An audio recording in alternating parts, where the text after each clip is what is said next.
The boy in me is slowly taking over my body. This is like that movie The Fly, but replaced fly with boy. Also, I shouldn't use the phrase boy in me. Also, I accidentally did the shocker. Oh my god, someone call a medic? They're called doctors. There's a lot going on. I'm in a hotel room. Surprise, I didn't redo my home with the hotel room aesthetic. And I just walked to like a market grocery store scenario because right now in the middle of the day, they don't have room service until dinner's ready, so I was hungry and I got myself all the essentials. Chicken Caesar salad that I immediately destroyed. Crackers, water, and more water. Hi, my name is Helbig. If you did not know, now you know your life is different now. I went on my Twitter and asked you guys what kind of video did you want to see today, and a lot of you said good news is, commenting on comments, stream of consciousness, and a couple of you said Oscar related videos, and the Oscar suggestions reminded me that I wanted to do a review of the Oscar nominees. So I know you might be upset that it seems like I'm not taking any of the suggestions that I initially asked for. And you are correct, I'm not taking any of the suggestions that I initially asked for.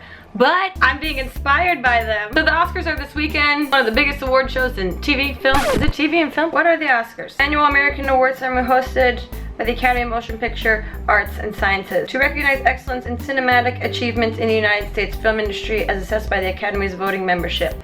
Just tell me it's the movie awards. I haven't seen a single nominated film this year. I support the arts, so I thought it'd be fun to do some sort of review, stream of consciousness, guessing the plot of each nominated film based on the movie poster. None of you suggested this, but I'm doing it anyway, giving my audience exactly what they didn't want. 9 movies nominated for Best Picture. I just realized that I definitely did see La La Land, but I'm still gonna guess what the movie could actually be based on the poster. This is gonna be fun for probably only me. Also, I don't know what the official, there's a lot of prefaces to this video. I'm so sorry. I don't know what the official movie poster is for any of these movies, but I'm going with the ones that are on the Oscar website. Arrival. Ooh, this is very clearly about a giant coffee bean that comes to destroy Earth, but plot twist, the coffee bean is wildly misunderstood. It's not that it's trying to destroy Earth, it's trying to get someone to make it into coffee to fulfill its full purpose. Everyone always thought it was dangerous, when really it's got a heart of gold. Oh, it's also alive. Coffee normally gets so much love, but when a coffee bean's this big, where is the love? The soundtrack is by the Black Eyed Peas. And when we think all hope is lost and the government has finally got the giant coffee bean in its control, Godzilla shows up wearing a butt first coffee t-shirt, and the rest is history. Fences! Fences is clearly about Denzel Washington and Viola Davis just shopping at Home Depot, being mildly unimpressed with what kind of fences Home Depot has in stock. And Viola's like, I told you we should have gone to Lowe's. And Denzel's like, you know I can't go back to Lowe's. Viola's like, I've been trying to forget about the paint accident for the last 7 years. I think it's time we can go back to Lowe's. And Denzel's like, I ain't going back to Lowe's. And then like a tiny dog scurries by them in the store, and they both for a minute forget that they are angry with each other. And then they buy a fence. And spoiler, they decided to get some solar panels too. Hacksaw Ridge. I have not even heard about this movie, but it's clearly about military raves. We've seen many films in the military genre, but we have yet to see a film that focuses on the lesser known area of the military rave. I mean, you know what they say, you gotta fight for your right to party. You can clearly see that our 2 main characters take a lot of ecstasy. There's Fog Machine. Calvin Harris makes an appearance at some point. And plenty of boozookas. Is this offensive? This might be getting offensive. Let's move on. Hell or High Water. Ooh, this movie is about 2 door-to-door salesmen just trying to get their duffel bag business off the ground. But their dad keeps showing up in the sky like Mufasa, telling them that they're never gonna get the funding for their duffel bags. So they decide to leave Oklahoma, their home state, by foot, heading to Los Angeles to get onto the set of Shark Tank, get Mark Cuban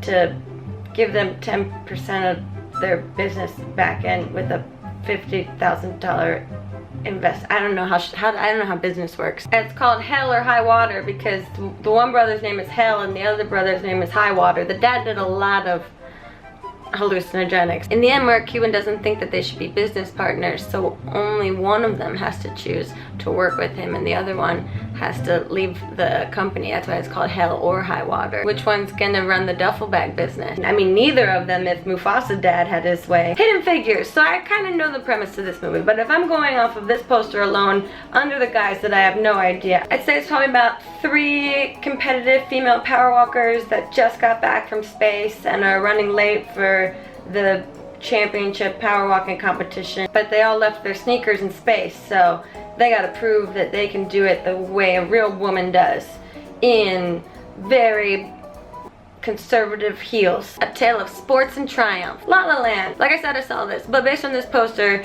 this movie is clearly about an attractive man and an attractive woman, very stylistically and obviously trying to pickpocket each other in the hills of Los Angeles. Yes, they're pickpocketers, but they'll make you want to empty your pockets to see this crime drama again and again. Lion! Ooh, okay. So this movie is about the giant woman that lives under the local railroad tracks and the giant man that lives in the sky that have been in a staring contest for thousands of years, and their gaze is broken when two runaway chimney sweeps walking down the railroad tracks cross paths with them. And then there's a giant wardrobe. It's basically the rest of the plot is The Lion, the Witch, and the Wardrobe. Manchester by the Sea. Okay, this movie is about a couple that is struggling, and the guy adds some spark to the relationship, decide on a really romantic like beach harbor date, but they get really sad and pissed because there's so many seagulls in their spot, and they can't even set up the picnic because these seagulls keep trying to eat all their shit. And they're like, were there always this many seagulls? One of the seagulls is like, no, we just moved in. And they're like, you can talk? And he's like, yeah. And they're like, what's your name? And he's like, Manchester. And they're like, oh, okay. Could you leave us alone? And the seagull's like, oh, sorry, yeah, totally, total misunderstanding.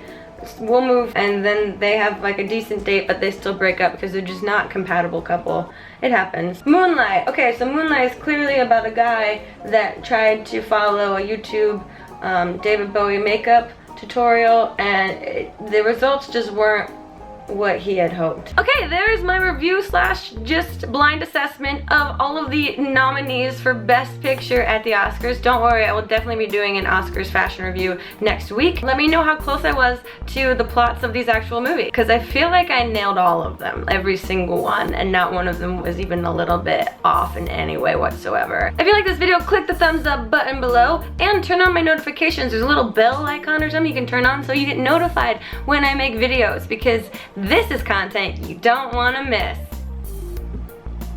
Also, click this button here to subscribe to my YouTube channel, because